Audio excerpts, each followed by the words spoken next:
Federal conservative leader Pierre Poilievre is taking a cue from Elon Musk and Donald Trump and is promising to look into foreign funding. He says many of the foreign aid grants are going to wasteful causes, and he's promising to bring that money back home to Canada and to spend it on Canadian interests like sovereignty in the Arctic and national defense.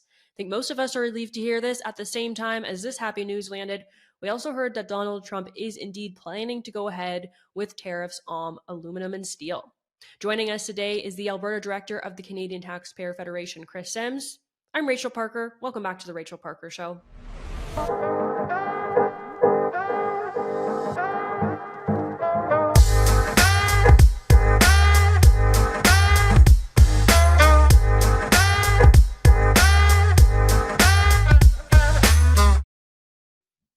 Hey everyone, I'm Rachel Parker. Welcome back to the Rachel Parker Show. I'm joined now by Alberta Director of the Canadian Taxpayers Federation, Kris Sims.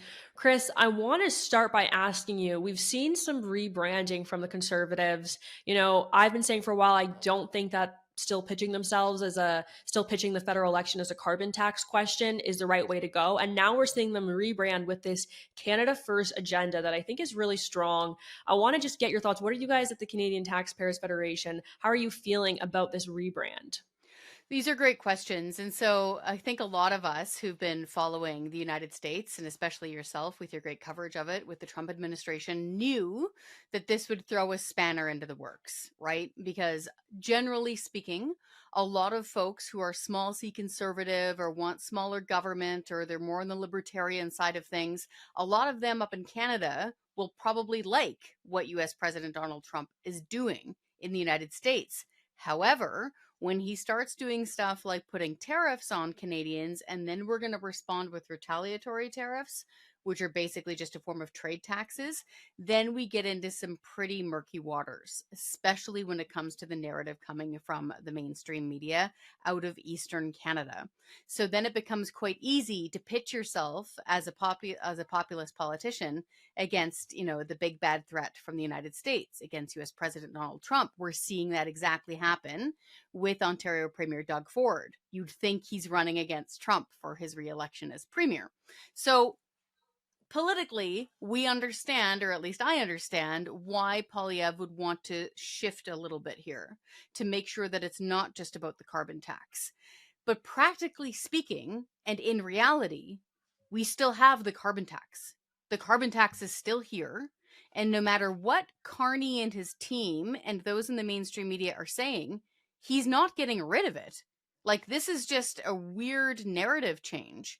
He's going to crank up the carbon tax and then hide it from people and then take away whatever cash rebates they might have gotten.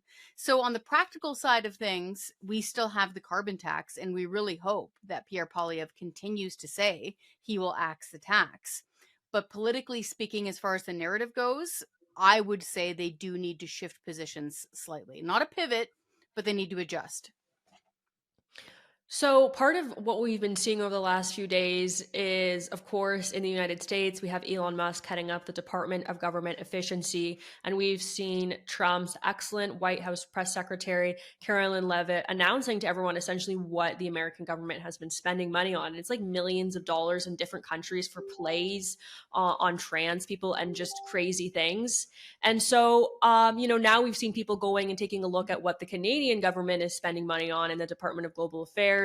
And, the values aren't as high, our government's not quite as big, but we're also spending a shocking amount of money on frivolous projects overseas while Canadians are hurting at home. So I was wondering if you could go through some of the most egregious examples that the Canadian Taxpayers Federation has found of inappropriate government funding overseas. Yeah, big time. So this is one of the elements we at the Taxpayers Federation are super excited about when it comes to the Trump administration and DOGE, or Department of Government Efficiency, what Elon Musk is heading up with some of his teams there, because we've been fighting this now for decades in Canada, and especially the last 10 years or so, it's reached an acute state of government waste. So much so that that's what that golden pig statue's for. We hand out trophies in a mock ceremony to politicians and bureaucrats that waste your money. And you're right, the dollar figures are different, but the intention and the waste is really the same in principle and in spirit. You can kind of look at it this way, that Canada's economy is way smaller and our population is also way smaller. So all you need to do is add a couple of zeros onto it and it amounts to the same thing. So some of the most egregious forms of waste were, for example, spending more than $8,000 in taxpayers' money, so your money, your family's money, your neighbor's money, on a sex toy show in Germany. Now, I'm not going to give you the name of the title. Franco Terrazzano repeats it. It is so disgusting. I don't say that, but that's actually what it's called. It begins with a J. And it involves a whole bunch of gross sex toys, basically, and somebody putting them on display. Now, we spent more to take that show on the road. A lot of people don't know this. They did a weird bus tour through Germany. Now, if that's your thing, okay, that's your thing. Don't make taxpayers pay for this stuff. That is an outrageous waste of money. It's very similar vein. We spent thousands and thousands of taxpayer dollars on getting old people in foreign countries to come into an auditorium on camera and talk about their sex lives.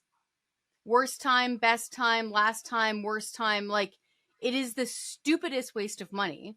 And we also spent thousands of dollars on, there was this, it was actually called a lesbian pirate opera, where two women cross-dress as male pirates and then vanquish the bad guys on the boat, and there's a lot of singing involved. Again, if you want to go watch a musical about lesbian pirates, like, fill your peg leg, but don't make taxpayers pay for it. And if you're noticing a theme here, Rachel, that's on purpose, because frankly, the government uses woke as a cloak for government waste. They think if they can just slap like a rainbow flag on something and it's still an egregious waste of taxpayers' money, that we'll be too scared to criticize it. Well, that's not true. Waste is waste, and this is a nonsense waste of money. One of the interesting things that we've learned since the Doge was created was that a lot of times when foreign funding goes out the door, only a small percentage of the funding that actually goes out the door makes it to the desired destination, and the rest gets caught up somewhere else, maybe, in contracts, to friends of the government are taking a piece out of it. We've heard a lot of criticism that, foreign funding is not all that it's made out to be. Would you say that the situation is similar here in Canada? Yeah, because there's next to no oversight. So, for example, it's interesting that it was USAID. I don't know how they pronounce it down there. USAID, that was what it looks like the fountainhead of the waste, at least the funding element was coming from. It's very similar up here, where it's in the Department of Global Affairs, what you and I would have called foreign affairs a few years ago. And there's this pot of money called the Mission Cultural Fund, but there's not a lot of oversight into this. Like, there's only so many auditors that keep the track of books at the federal level in Canada. We need more transparency and more accountability, because this is the same pot of money. People might remember when Canadian Prime Minister Justin Trudeau took a huge family trip to India. It was very early in his term, and he did the whole Mr. Dress Up thing and danced and stuff like that. And it was embarrassing for a lot of people. Well, one of the elements of crazy waste there was, again, spending tens of thousands of Canadian taxpayer dollars to fly a Canadian chef from Canada to India to cook him Indian food in India.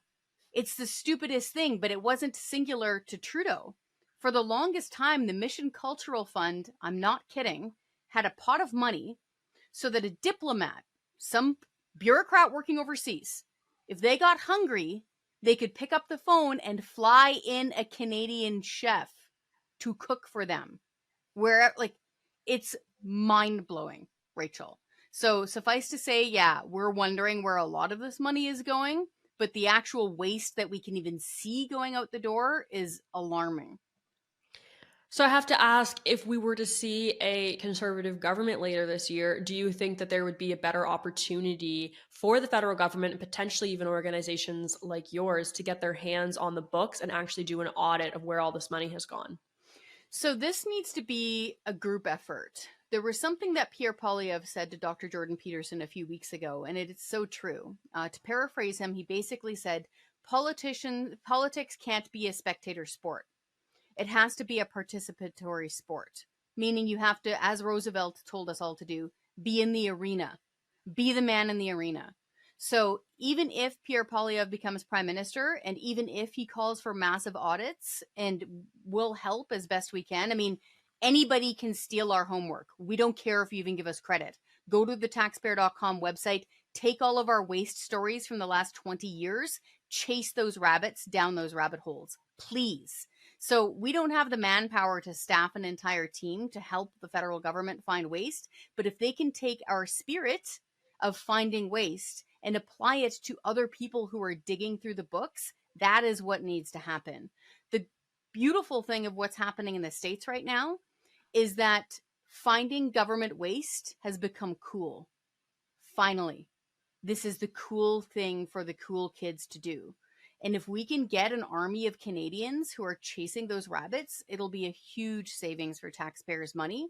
People will be shocked on how much they're wasting. Like, and it's the federal level of government's crazy too, but even here in Alberta, we handed out thousands of dollars to some woman here in Alberta so she could flop around on a lawn chair and call it art. Like, this happens all the time. And then we need to go after the big ticket items, like the CBC is more than $1 billion. There's stuff in Canadian heritage that'll probably make your hair curl for government waste. So if we can just take some of this spirit that's happening in the States and apply it up here in Canada, we would save billions of dollars. I remember actually when we covered that, I think on the Alberta Roundup, that Archie, you guys should go back and find that episode. It is hilarious. You would be amazed at the stuff our government is spending money on. Okay, Kris, just super quickly, I have to ask you, obviously now we have federal Conservative leader Pierre Poilievre saying, I want to end foreign aid. I want to focus on ramping up Canada's defense, whether that's for Arctic sovereignty or for the Canadian military, all very good, positive things.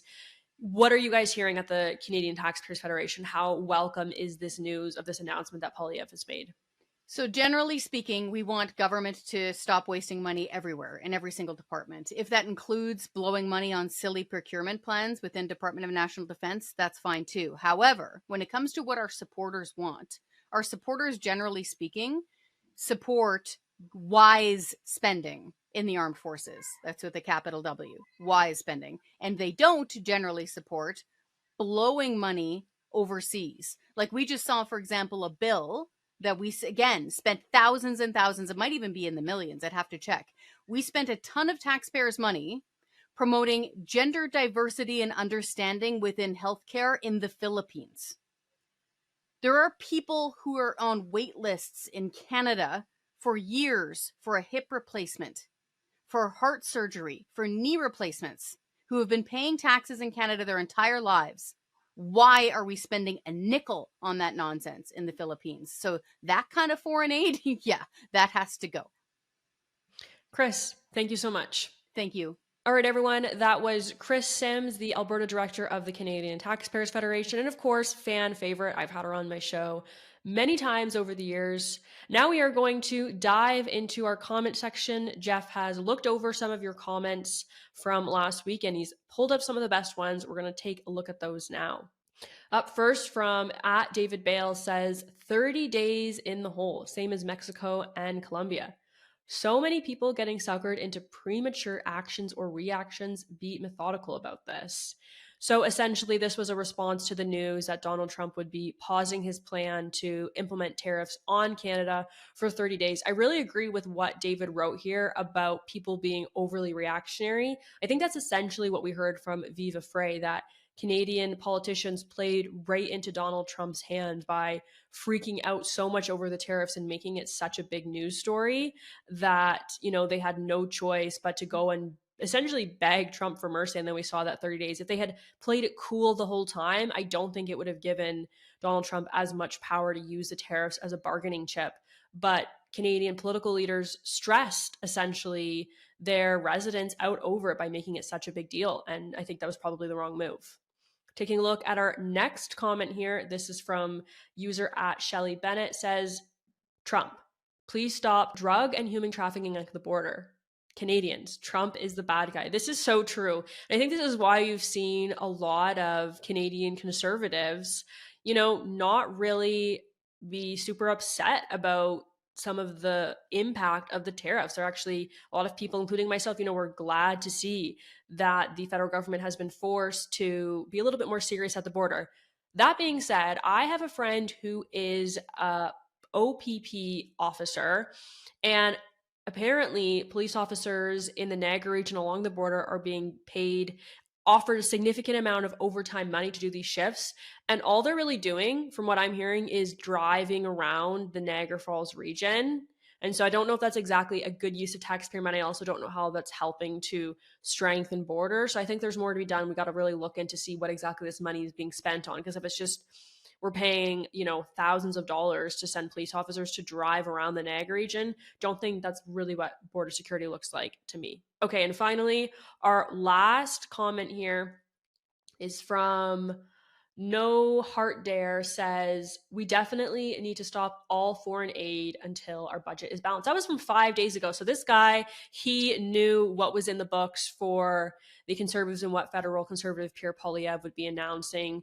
I agree. It is time to focus on Canada first. That's the new slogan that we've seen the Conservatives come out with. I've been signaling for a few weeks now that I don't think it's a good idea for the Conservatives to pitch the election as a carbon tax election. I think a lot of Canadians have been saying that, and now we're seeing them essentially rebranding in preparation to go against a different Liberal leader, one who is saying that he will cancel or restructure the carbon tax. Now, you can make the argument that the next Liberal leader, probably going to be Mark Carney, is lying about this. And I think that there is a strong case to be made there. However, I think that's something that Conservatives understand and that the broader electorate might not understand. So you really have to actually listen to what the opposition, in this case Mark Carney, what he's saying, and the Conservatives need to position themselves against that, not position themselves against what they think Mark Carney will do, because I think that messaging would be lost on the electorate. All right, everyone, that's all we have time for today on the Rachel Parker Show. Thank you so much for being here. I hope that you guys have a great week. God bless.